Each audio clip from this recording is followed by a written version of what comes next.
Doctor स्मृति, हमारा पहला सवाल है, स्वाइन फ्लू के लक्षण क्या होते हैं? तो जैसा आपने कहा स्वाइन फ्लू, सामान्य लोग इसको स्वाइन फ्लू कहते हैं, बट इसका मेडिकल टर्म में सही नामकरण अगर कहा जाए तो वो है H1N1 फ्लू या इन्फ्लुएंजा। तो हम H1N1 और इन्फ्लुएंजा ही बोलेंगे। जैसा आपने कहा कि इसके लक्षण क्या है, इसके लक्षण किसी भी सामान्य सर्दी जुकाम जैसे ही है, नज़ला जुकाम जो होता है उसी तरह से होते हैं।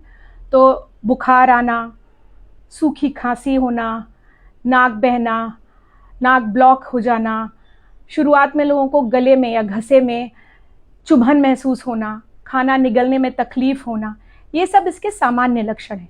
पर ये जो मैंने आपको लक्षण बताए, ये जो तीव्रता में कम तरह का इन्फ्लुएंजा है उसके लक्षण हैं।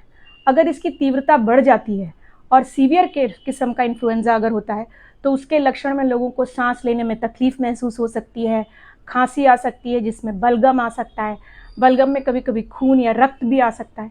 तो ये लक्षण जो है सामान्यतः इन्फ्लुएंजा या H1N1 फ्लू के हैं। डॉक्टर स्मृति, हमारा अगला सवाल है, H1N1 का उपचार कैसे किया जा सकता है? H1N1 फ्लू या इन्फ्लुएंजा ये एक विषाणु यानी कि वायरस का इन्फेक्शन है जो कि सांस से और हवा से एक दूसरे में फैलता है। सामान्यतः जिन लोगों की प्रतिकार शक्ति अच्छी होती है, तो शुरुआत में जब आपको इन्फेक्शन होता है तो शरीर में प्रतिकार शक्ति इस विषाणु के अंदर अगेंस्ट बनने लगती है।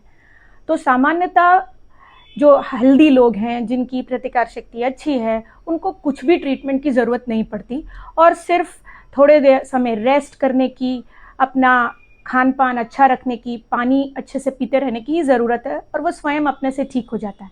लेकिन अगर इससे आपको ज़्यादा तकलीफ हो रही है, जैसे कि इन लक्षणों में बुखार बहुत तेज़ है और आपको तकलीफ दे रहा है, तो हम पैरासीटामोल की दवा देते हैं। अगर शरीर में दर्द है तो पैरासीटामोल उसका भी ध्यान रख लेता है। अगर बहुत छींकें आ रही हैं, नाक ब्लॉक हो रही है, तो हम उनको गर्म पानी की भाप लेने को बोलते हैं या लीवोसेट्राजीन नामक दवा वो प्रिस्क्राइब करते हैं। और इसके अगेंस्ट एक एंटीवायरल मेडिकेशन भी है, एक एंटीवायरल दवा भी मौजूद है जो मार्केट में है, बट वो हम सामान्य लो किस्म के H1N1 या फ्लू को नहीं देते। जिन लोगों में इसकी तीव्रता बहुत ज़्यादा हो जाती है, जो निमोनिया से ग्रस्त हो जाते हैं इन्फ्लुएंजा की वजह से, उनको हम ये दवा, जिसको ओसेल्टामाविर कहते हैं, वो दी जाती है। सामान्यतः टैमी फ्लू आपने सुना होगा, वही ये दवा है और वो तीव्र किस्म के इन्फ्लुएंजा में दी जाती है। इसको हम एडमिट करके पेशेंट्स को देते हैं। सामान्यतः लो किस्म के इन्फ्लुएंजा स्वयं खुद से ही ठीक हो जाते हैं और सिर्फ सिम्टोमेटिक ट्रीटमेंट ही दिया जाता है। तीव्र किस्म के इन्फ्लुएंजा में जो ओसेल्टामाविर दवा है वो 5 से 7 दिन के लिए दी जाती है। डॉक्टर स्मृति, हमारा अगला सवाल है, H1N1 अगर सही तरीके से और सही वक्त पे ट्रीट नहीं किया गया तो क्या कॉम्प्लिकेशंस हो सकते हैं? हाँ, बहुत ही सही क्वेश्चन आपने पूछा।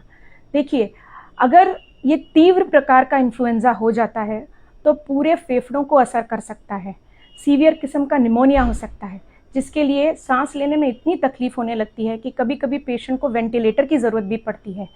लिवर को, किडनी को, बाकी और अवयवों को भी असर हो सकता है और जिसकी वजह से पेशेंट को हम आईसीयू में भी एडमिट करना पड़ सकता है।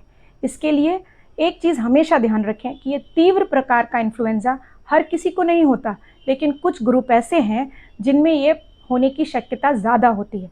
जैसे कि अगर आप डायबिटीज़ से ग्रस्त हैं, अगर आप गरोदर महिला हैं यानी कि गर्भवती महिला हैं, अगर बच्चे हैं, या जो कुछ लोग हैं जो स्टेरॉइड्स वगैरह पर हैं, इस तरह के लोगों में तीव्र प्रकार के इन्फ्लुएंजा होने की शक्यता ज़्यादा होती है और इस कारण इन लोगों में ये सिम्टम्स ध्यान रखने हैं।